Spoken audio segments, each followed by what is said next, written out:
Bismillahirrahmanirrahim. Assalamualaikum warahmatullahi wabarakatuh.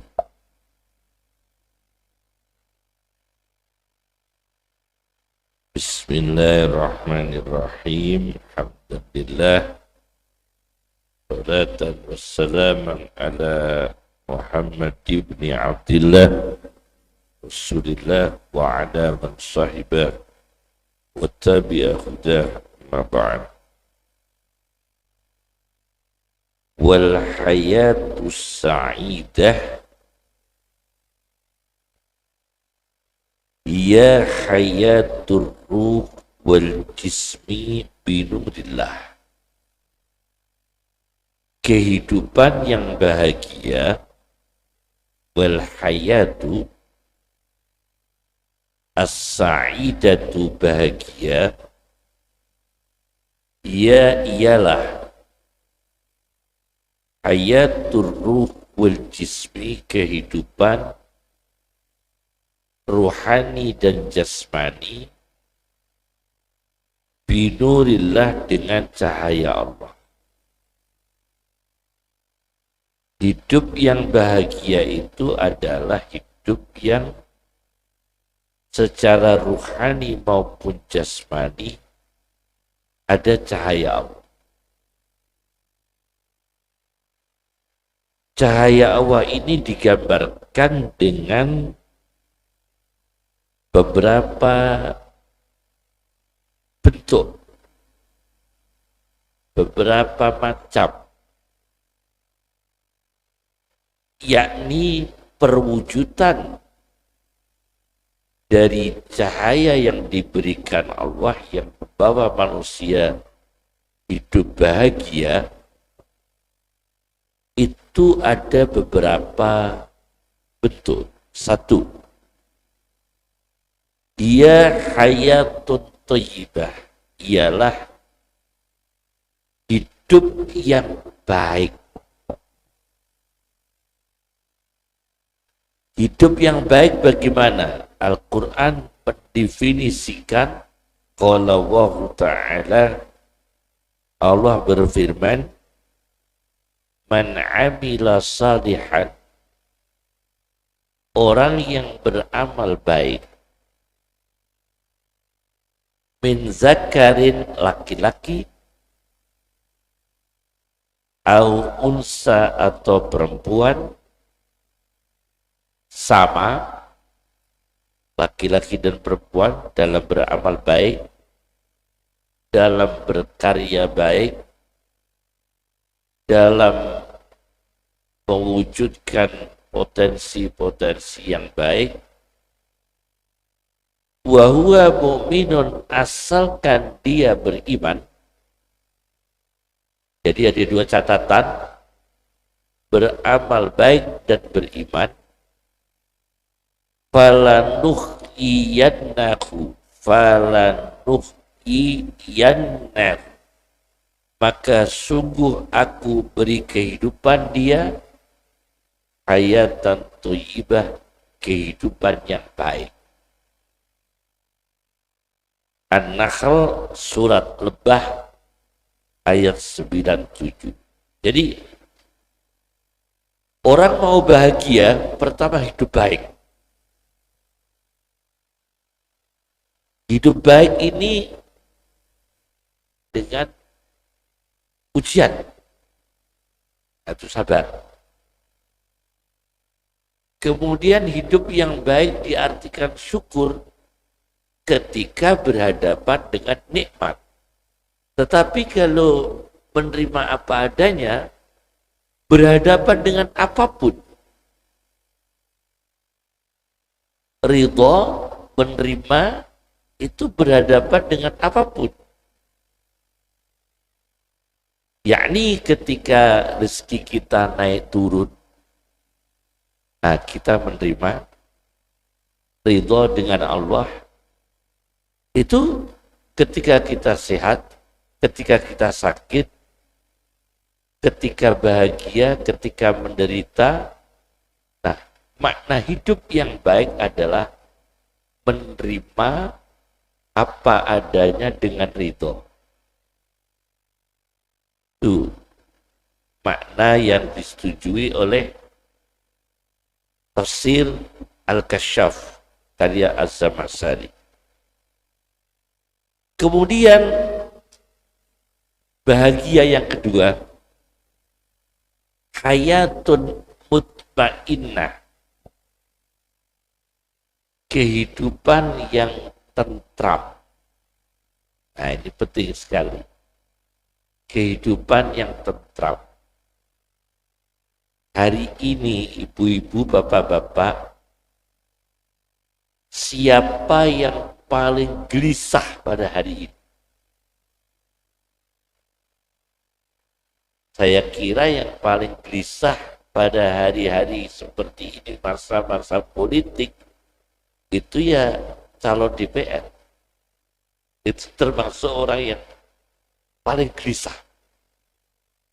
Calon presiden itu gelisah, Pak. Calon DPR gelisah. Calon bupati itu gelisah. Gelisah, Pak. Karena apa? Karena ketika dia mencalonkan diri, itu secara mental bukan seperti yang diharapkan oleh agama. Kalau agama itu diminta, bukan meminta jabatan. Itu kalau agama. Kalau agama itu diminta diberi jabatan, bukan meminta dirinya dapat jabatan, memaksa dirinya dapat jabatan. Itu nanti hidupnya gelisah. Gelisah karena dia harus merekayasa, harus berusaha, harus berjibaku, harus membiayai. Karena dia meminta, bukan diminta publik. Bukan tokoh publik yang karismatik tanpa diminta, tanpa dia membiayai, dia diminta. Beda. Maka ketenangannya lain. Katanya saya juga nggak tahu, banyak rumah sakit yang telah menyiapkan untuk mereka nanti kalau nggak jadi. Iya betul ya itu. Sudah menyiapkan nanti kalau terjadi stres dan sebagainya. Betul itu ya katanya.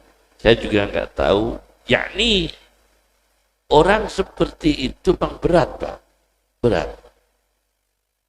Hidup tenang. Di sini di Al-Quran digambarkan ya ayyaqala Allahu ta'ala ya ayyatuhan nafsul mutmainnah, wahai jiwa yang tentram. Masya Allah, suatu anugerah.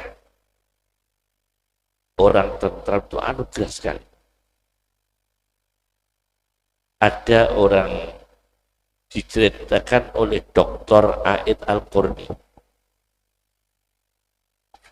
Dr. Aid Al-Qarni, doakan ya, sekarang masih di penjara. Beliau di penjara di Arab Saudi. Sampai sekarang ini Profesor Dr. Aid Al-Qarni yang saya dengar hari ini masih di penjara di Arab Saudi. Entah kasus apa saya tidak tahu. Beliau ulama besar. Dalam bukunya yang berjudul As'adum Ro'atin fil Adam, wanita yang paling bahagia di dunia. Nanti kalau ibu-ibu cari buku ya, bagus tuh bukunya, Bu. Wanita paling bahagia di dunia. Namanya As'adum Ro'atin fil Adam. Dalam buku itu saya baca, ada orang itu buta, Pak. Suami itu buta. Suami buta. Kita nggak melihat. Suatu ketika, suami yang buta ini mendadak Allah memberi kesembuhan. Luar biasa ya.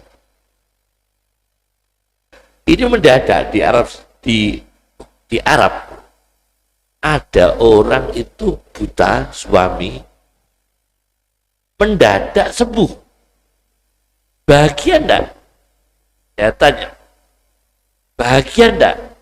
Yang selama ini suami itu buta mendadak sembuh, bahagia enggak? Bahagia. Saking bahagianya dia lari-lari ingin ngasih tahu istrinya. Begitu dia membuka kamar istrinya sedang berselingkuh dengan laki-laki lain. Kalau dia masih buta, dia nggak lihat. Tapi karena dia butanya sembuh, saking senengnya dia cepet-cepet ngasih tahu istrinya, ketika membuka kamar istrinya sedang berselingkuh dengan laki-laki lain. Menyesal dia. Setelah dari kamar istrinya, dia lari-lari ke anaknya, ingin ngasih tahu anaknya dia sembuh dari kebutaan. Begitu ketemu anaknya sedang mencuri uang. Menderita enggak ini? Akhirnya dia mengatakan, alangkah bahagianya kalau saya buta, karena saya tidak melihat kejadian ini. Dia bilang, sama-sama ini dosa besar, tapi saya secara psikologis, saya ketika buta tidak ada penderitaan, tidak menyiksa hati saya. Tapi begitu saya sembuh, saya melihat perselingkuhan istri saya, siksa bagi jiwa saya. Melihat anak saya mencuri, siksa bagi jiwa saya. Ini terjadi, ditulis di sebuah buku berjudul As'adu Mura'atin fil Adab, wanita paling bahagia di dunia. Jadi, yakni maksud saya begini, di balik penderitaan kita baca mungkin ada kebahagiaan. Di balik kebahagiaan hati-hati, mungkin ada penderitaan. Di balik kegembiraan mungkin akan ada kesedihan. Di balik kesedihan mungkin akan ada kegembiraan. Itu memang rahasia Allah. Nah, inilah yang disebut hati yang tentram. Ini syarat kedua, bahwa hidup bahagia adalah jiwa yang tentram. Dengan apa? Qala Allah Ta'ala, ala bi dzikrillahi tatma'innul qulub. Ingatlah, dengan zikir kepada Allah hati menjadi tentram.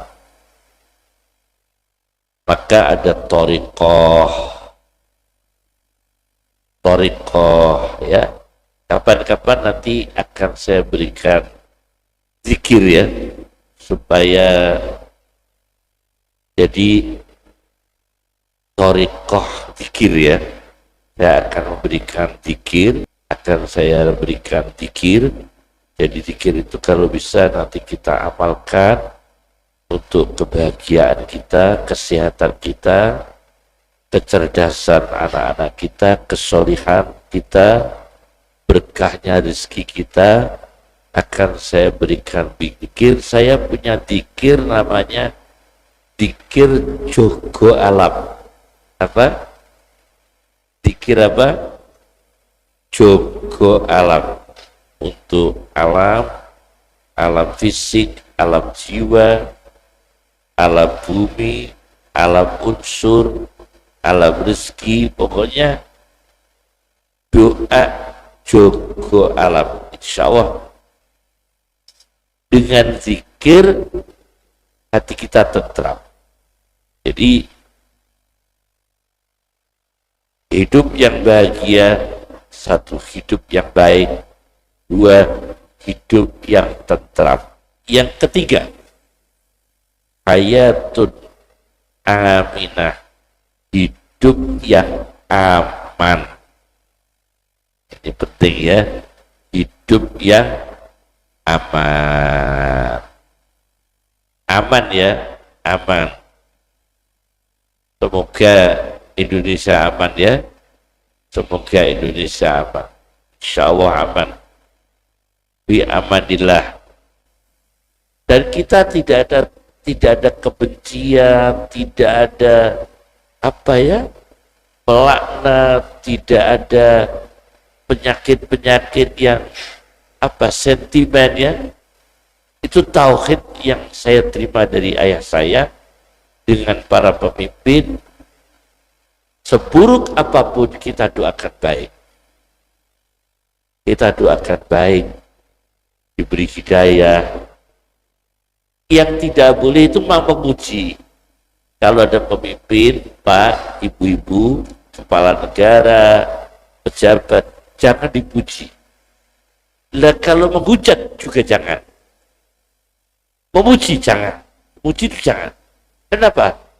Karena orang memimpin publik, pejabat, itu sulit tidak punya kesalahan. Ya kan? Paham maksudnya? Sulit tidak punya kesalahan. Dari sekian umat, dari sekian bangsa, merasa ada yang didolimi. Merasa ada yang dirugikan. Maka kalau kita memuji juga jangan. Menghujat juga jangan. Tapi mendoakan baik harus. Ya, mendoakan baik harus. Nih, tentram, aman. Dan bagaimana Al-Quran qala wa ta'ala wa daraballahu masalan qaryatan, dan Allah menjadikan contoh negeri kanat aminatan, negeri yang aman. Memang negeri aman itu besok paling aman di dunia itu dalam sejarah zaman Umar bin Abdul Aziz.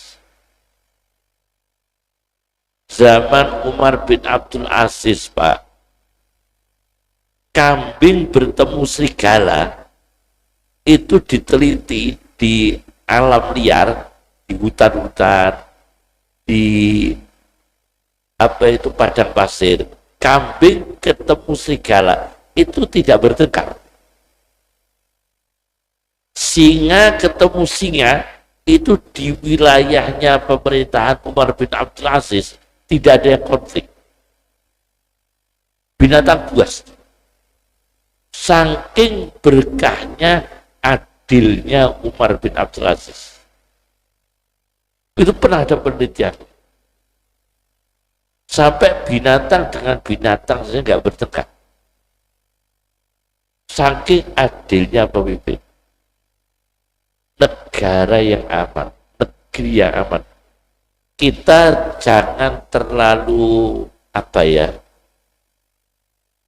maksud kami mengada-ngadalah, hobi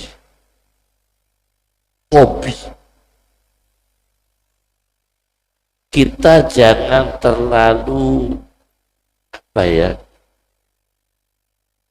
Indonesia nanti kalau ini yang menang akan terjadi konflik seperti Syria. Tidak usah jauh-jauh lah, insya Allah nggak terjadi. Paham ya? Kita jangan, ini orang kalau begini radikal, tidak usah jauh-jauh lah. Kita jangan punya paranoid, maksud saya, bukan fobi, paranoid. Jangan ya, terlalu jauh. Nanti kalau yang jadi presiden ini, maka Indonesia menjadi radikal. Wah, jangan ada kekhawatiran yang tidak beralasan, kecuali memang beralasan, paranoid. Ini paranoid ya. Atau ya istilahnya orang politik, kalau dehumanisasi. Apa? Dehumanisasi. Jadi orang baik kita burukkan. Ini orang bahaya, padahal nggak bahaya. Ini orang membahayakan negara, padahal nggak membahayakan negara. Ini orang nanti akan membawa negara ini hancur, akan dehumanisasi. Jangan. Kita bukan kita merasa aman ya, tapi jangan terlalu jauh mengada-ngada. Insya Allah Indonesia aman. Kenapa? Nah, ini saya mengatakan begitu. Indonesia ini negeri yang aman. Satu, tipologi, dan saya tidak ahli biologi Bu ya, tidak ahli biologi, tidak ahli kedokteran, cuma potensi konflik ini saya yakin dengan tipologi bangsa Indonesia tidak beda dengan lainnya. Karena apa? Satu, beragama. Mereka beragama. Yang kedua, hikmah Allah. Konflik itu kan biasanya karena miskin. Bisa terjadi konflik. Tapi ini enggak. Karena enggak punya uang. Itu malah enggak konflik. Soalnya sama-sama jadi tim sukses.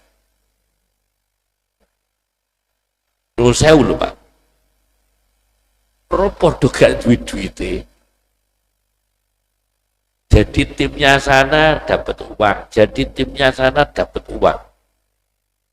Akhirnya tim sama tim ketemu, cocok-cocokan. Bentuk piro.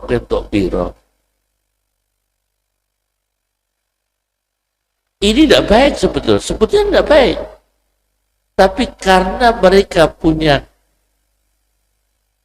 problem lain, ya nggak sebut konflik. Karena ada problem lain. Yang ketiga, di Indonesia ini apa? Karena apa? Karena masih banyaknya orang berakhlak insaniah, humanisme. Jadi kegiatan humanisme yang natural itu sampai ke kultur, sudah menjadi kultur. Tradisi humanisme, kegiatan humanisme di masyarakat itu kan sudah menjadi kultur. Coba, ada orang mati, kita tengok. Ada orang sakit, rombongan nengok. Ada orang mati, musuh ngelawan atau kawan takziah bersama. Ada orang punya gawe, cocok nggak cocok diundang semua. Jadi kegiatan humanisme yang kultural itu di Indonesia kuat. Maka insya Allah aman Pak, aman. Kemudian kegiatan keagamaan pasti kuat. Banyaknya zikir, banyaknya masjid. Ya ada konflik-konflik kecil, tapi gak usah kita paranoid Indonesia akan hancur.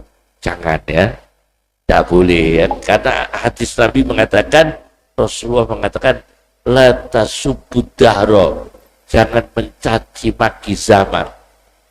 Nabi mengatakan, la tasubud dahro, jangan mencaci maki zaman. Zaman jangan dicaci maki. Jangan mengatakan itu sekarang orang jelek semua. Kalau orang mengatakan sekarang orang yang jelek, dialah yang paling jelek. Ya, kalau orang mengatakan sekarang orang-orang itu jelek, dialah yang paling jelek. Jangan. Kita memandang masih banyak orang baik. Cuma ada yang dimanfaatkan, ada yang potensinya dipakai, ada orang jujur yang belum dipakai, tapi masih banyak orang jujur, orang baik, orang berintegritas, orang yang amanah, masih banyak. Jadi negara kita ini insya Allah aminatan. Kemudian yang keempat, 1, 2, 3, hayatun mubarakah, hidup yang barokah. Ini keempat ya, hidup yang barokah. Qala Allah Ta'ala, Allah berfirman, rahmatullah wa barakatuhu alaikum ahlal bait, rahmat Allah dan berkahnya senantiasa untuk kamu sekalian, wahai penghuni rumah. Ada resep Bu dari Nabi, Bapak, bagaimana cara melunasi hutang. Mau saya kasih tahu ya, resep melunasi apa? Hutang. Ada sahabat itu kalau bisnis gak pernah jadi, gonta ganti usaha itu gagal terus. Akhirnya dikasih resep, 1, kalau masuk rumah salamnya 2 kali. Berapa? Kalau masuk rumah salamnya berapa kali? 2 kali. Pertama, assalamualaikum ayyuhan nabiyyu wa rahmatullahi wa barakatuh. Salam kepada Nabi. Jadi masuk rumah, masuk kantor, masuk tempat kerja, misalnya mobilnya itu memang bisnis transportasinya, menengok mobilnya, misalnya tambak yang menengok tambaknya, misalnya restoran yang menengok restorannya. Pertama salam, assalamualaikum ayyuhan nabiyyu rahmatullahi wabarakatuh. Yang kedua, salam biasa, assalamualaikum warahmatullahi wabarakatuh. Yang ketiga, baca surat Al-Ikhlas 3 kali. Baca surat Al-Ikhlas 3 kali. Tapi dengan catatan, mantap, jangan ragu-ragu, mantap, ya, itu harus ada kata mantap, yakin, mantap. Nah ini akhirnya dilakukan oleh seorang sahabat, baru dilakukan beberapa kali, sudah lunas hutangnya, rezekinya melimpah, sampai bingung nyimpen uangnya. Sampai apa? Bingung apa? Nyimpen uangnya itu sampai bingung. Saking banyaknya rezeki. Enteng ya? Salam untuk Nabi, salam biasa, Al-Ikhlas 3 kali. Keinginannya tercapai, cita-citanya tercapai. Masuk kantor, masuk kampus, dia mah kerjanya di kampus, karirnya bagus, pokoknya tercapai. Allah memberi kemudahan. Ya, udah itu dia. Salam pada Nabi, salam biasa, dan surat Al-Ikhlas 3 kali. Ini insya Allah Allah memberikan kehidupan yang barokah. Tuh, saya pernah baca bukunya orang Iran, namanya buku Mujarrobat. Cuma kata-kata Mujarrobat itu stigmanya kok tidak enak. Orang-orang awam ya dikira itu dukun, kitab dukun. Padahal Mujarrobat itu bukan dukun. Mujarrobat itu sebuah bahasa Arab yang artinya suatu doa yang sudah dieksperimen, sudah diuji coba dengan kasus-kasus yang empiris. Itu namanya mujarrobat. Jadi mujarrobat adalah doa-doa yang sudah dibuktikan, sudah diuji coba, keberhasilannya dengan data peristiwa-peristiwa empiris. Itu namanya mujarobah. Nah, ini ada cerita ini soal hidup barokah, hidup bahagia. Saya pernah baca literaturnya orang Irak. Kitabnya namanya Mujarobat. Saya Sunni Bu ya, Pak. Saya Sunni, saya bukan Syiah. Saya Sunni. Cuma dalam perkara ini bukan soal Sunni Syiah. Ini persoalan soal doa kan, bukan persoalan Sunni Syiah. Saya Sunni, saya tidak membahas Sunni Syiahnya ya. Saya Sunni. Nah, di situ saya baca di literatur orang Iran, ada seorang laki-laki, perempuan, suami istri, punya anak 8 itu perempuan semua. Punya anak berapa? 8 itu perempuan semua. Kepingin punya anak laki-laki. Anake wis 8 anak apa wedok kabeh. Kepingin duwe anak. Wah. Akhirnya matur ke salah satu ulama, dia dikasih petunjuk. Petunjuknya aneh. Tidak porno ini, tidak pornografi ya, tapi ini petunjuknya begitu. Kata dia, ulama itu,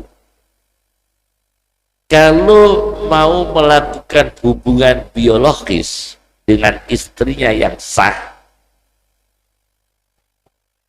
tangan kanan suami, tangan kanan apa? Suami, letakkan pada bagian pusar perempuan. Letakkan pada bagian pusar perempuan sebelum hubungan biologis. Lalu membaca surat Inna anzalnahu fi lailatul qadri 7 kali. Ini ilmu medis ada, Pak. Ini bukan ilmu medis ya, bukan ilmu rasional, bukan.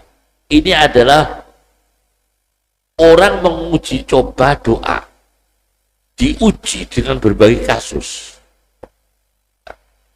banyak kasus ya misalnya.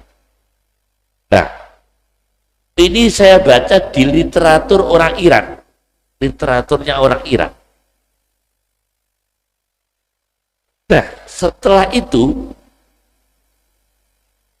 letakkan tangan kanannya suami di pusar perempuan. Lalu baca surat Inna anzalnahu fi lailatul qadri.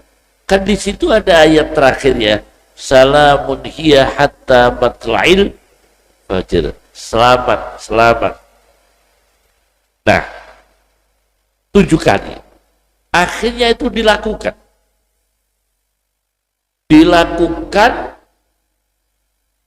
Sebelum hubungan biologis, tangan kanan menempel pusar istri, membaca surat Al-Qadr Inna anzalnahu 7 kali dengan izin Allah. Habis itu dilakukan, dia dikaruniai anak, terus 7 anak laki-laki semua. Gitu ya. Dikaruniai anak berapa? Berturut-turut itu 7. 1 lahir laki, 1 laki-laki, lahir laki-laki, laki-laki, lahir laki-laki, sampai 7 anak. Ini pernah terjadi. Dulu ya, namanya. Ini pernah saya baca di literaturnya orang Iran. Jadi, kan saya makan ini ayatnya kan hidup barokah ya, hidup apa barokah. Dan ini tidak menyalahi akidah, tidak ada menyalahi akidah dan tidak mencederai agama, kan enggak, merupakan usaha kan ya, tidak mencederai agama, tidak menistakan ayat Al-Quran. Ini kan hanya teknis-teknis yang mereka temukan, yang ditemukan oleh orang Iran. Orang Iran. Ini contohnya hidup barokah. Penting sekali ya, jadi hidup barokah ini. Kemudian hidup barokah ini, Masya Allah ya. Masya Allah kalau orang hidup barokah itu nikmat sekali. Ada orang secara ekonomi itu kurang, tapi anak-anaknya bisa disekolahkan, bisa sukses. Ada orang yang hartanya lebih, tapi ya Masya Allah ujiannya berat. Jadi hidup barokah itu bang, kita cari, betul kita cari. Wadah orang itu dengan gaji yang besar, ya bayangkan ya, siapa itu orang yang rezekinya itu melimpah-limpah, gaji tinggi, banyak penyakit, dengan gaji rendah tapi sehat, pilih mana ya enaknya? Gaji tinggi, sebentar-bentar tuh rumah sakit tuh. Hari ini periksa jantung, hari besok periksa ginjal, hari apa periksa otak, hari apa, terus tapi gajinya tinggi Pak. Yang satu ini gajinya rendah, sehat terus, tapi gak tahu di duit. Coba sehat terus. Itu ada ibu sepuh, saya tanya, waktu pengajian umum, saya tanya, dia jawabnya begini, Yai kalau saya milih duit akeh awak loro, saya milih loro lah dek duit akeh daripada sehat orang di duit. Ada orang tua dan terus saya takoi, kok begitu Bu? Sebab gini Kiai, kalau saya sakit duit akeh jadi sehat. Kalau saya sakit, duit kula kok kathah jadi sehat. Tapi kalau saya sehat, ganti duit jadi loro. Ada yang bilang begitu.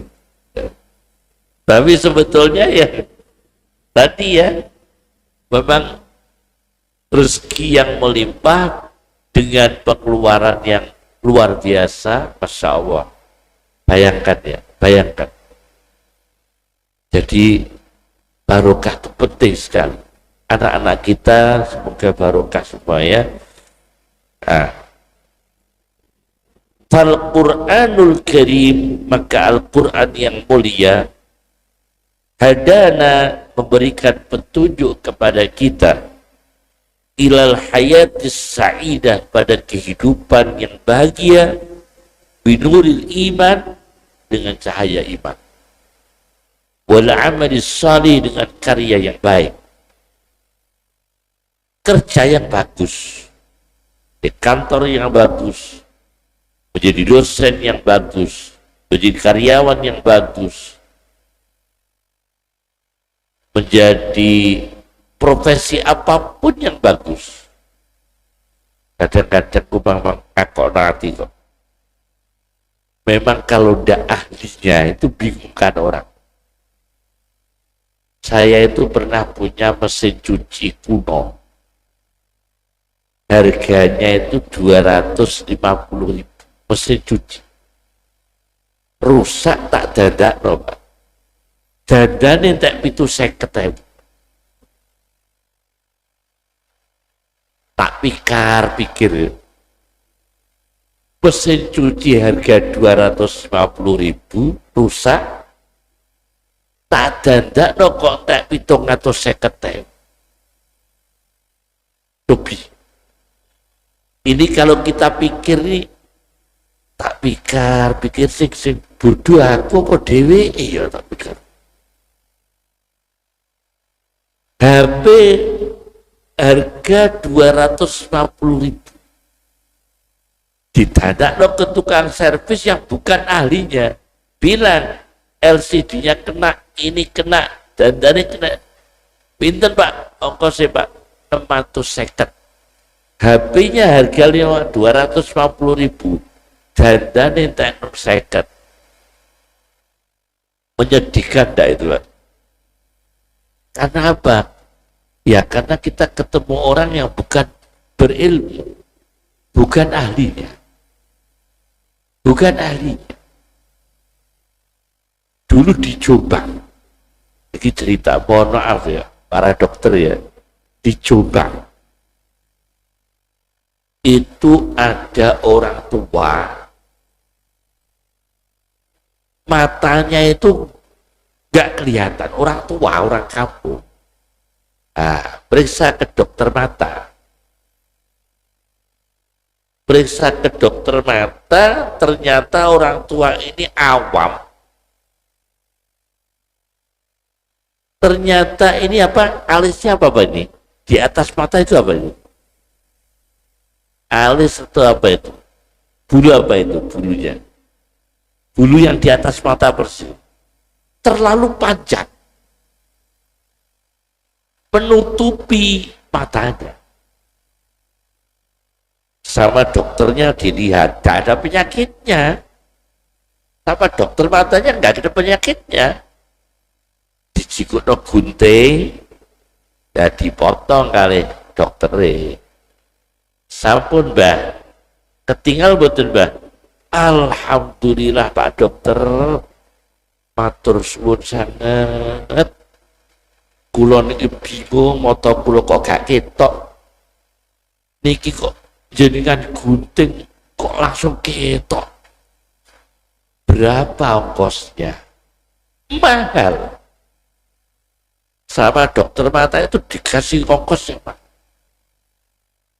Nah kata orang itu Pak, wah Pak Dokter, kula niki potong rambut